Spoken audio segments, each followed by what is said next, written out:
Hi guys, Mark here. Thank you so much for clicking and welcome to my channel. Today we're going to be having a look at the second in my top 5 and 5 series. My first video looked at Marina and her back catalogue, and today I'm going to be looking at Lykke Li's discography and picking my top 5 out of that.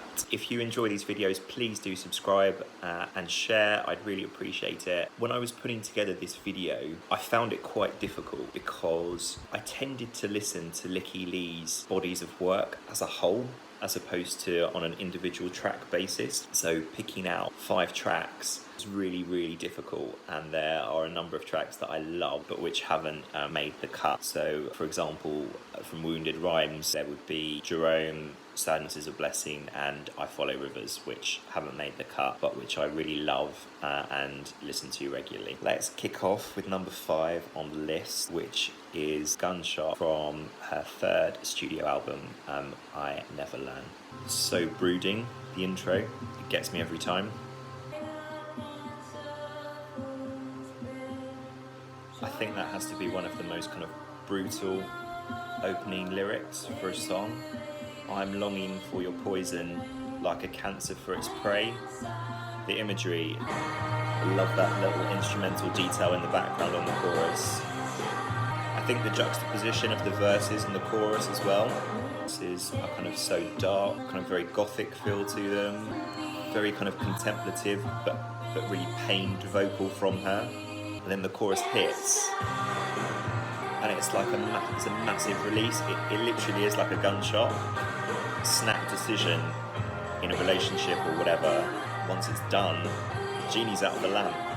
You can't put it back in. And I love the middle 8 bit, how it kind of brings it back.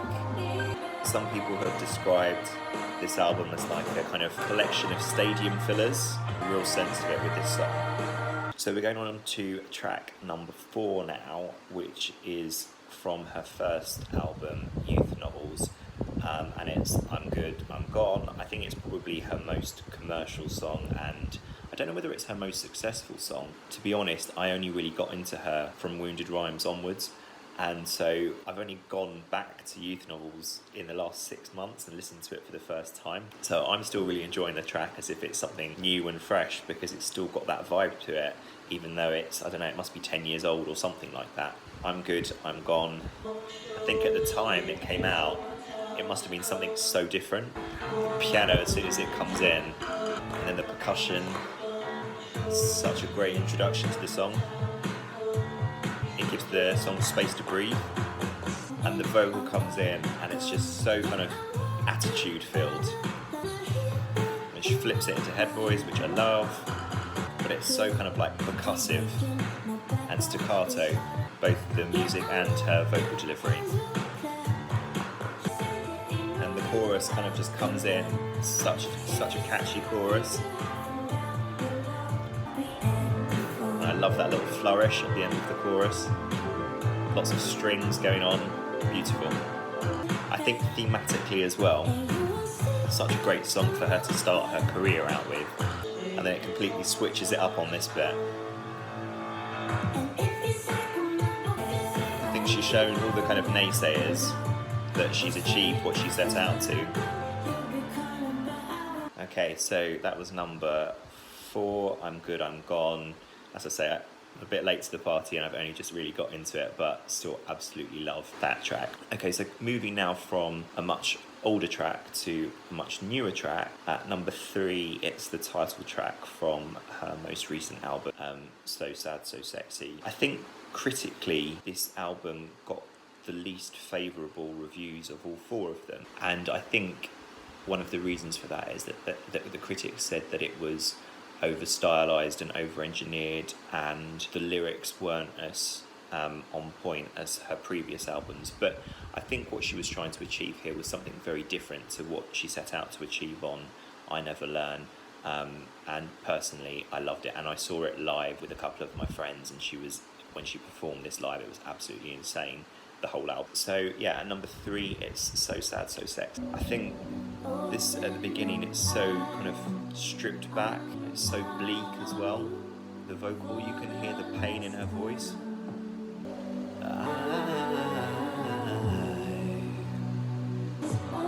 think the juxtaposition in the lyrics, sadness and sexiness, I think probably everyone can empathise with the lyrics in the song when they've had a breakup or they're on the verge of breaking up with their partner and it's the last time that you're together in that way. I think one thing that I love on this track is the transition from the bridge to the chorus, like the way in which the percussion comes into it. The middle eight is so delicate, so fragile. I love that we get a chorus where it's just her voice, so stripped. The lyrics are quite straightforward in the song, but I just think it really encapsulates that feeling. Number 2 is, I think, the first Lykke Li track I ever heard. I think it was one of the singles from Wounded Rhymes. I just remember hearing it for the first time and thinking, God, who is that? That's amazing. It really hit. And that song is Get Some. I think it's just that instant. It's like a kind of tribal vibe to it. It sounds very kind of industrial. I think it was the tone of her voice as well that kind of really drew me in.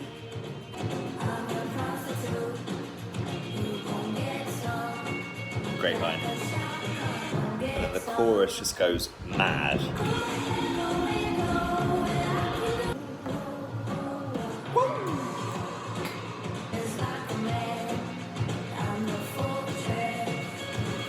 Really love that lyric. Just like a man, I'm the fortress. Tough exterior, keep it all out. I've only just put 2 and 2 together between the shotgun in this song and gunshot as well. Reoccurring theme. It's so kind of frenetic, there's so much going on, and I love this middle 8 bit where it's all kind of like getting all mashed together. It's starting to build again into a crescendo. It's really all over the shop. And then you just get this massive chorus at the end. I have to say, when I first listened to it, I didn't really have a clue what she was saying throughout the whole thing, and it was just the vibe of the song that got me. Okay, so we're at number 1 now. It might be a bit of an obvious choice, but I can't help it because it definitely is my favourite song of hers. I think I had trouble picking the top 5, but this is my favourite song of hers, and so this was always going to be number 1. So at number 1 we have No Rest for the Wicked, which I think the first time that I watched the video and heard the song, which the video is so emotive, it really I was on the verge of tears because it just gets you right there. So let's give it a listen. This bridge is so beautiful. The vocal with the piano, it's just, the pain is so tangible. And then the chorus comes in, which is this kind of sweeping, rich sound. And the lyrics are just so kind of cutting, you know, you let them win without a fight. And I think Lykke has described this album as kind of like power ballads for the broken, and I think that's such an apt description because thematically the songs on the whole album are really so bleak, but there's a real sense of conviction and power behind them. It's very much one of those songs you can imagine being at a concert, everyone having their lighters up. I think with the whole of I Never Learn as an album, it was after, I understand, she'd broken up with one of her long-term partners, and it was the healing process that she went through to come out the other side.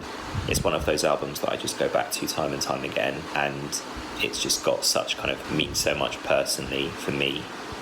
Okay guys, so that was my top 5 Lykke Li tracks. Please do let me know what your thoughts are on my choices. If you would have picked any different songs, then let me know in the comments section. And as I said before, if you could please subscribe, that would be amazing, so that you can get my future videos. I'm going to continue with this top 5 series as well as some other reviews as well.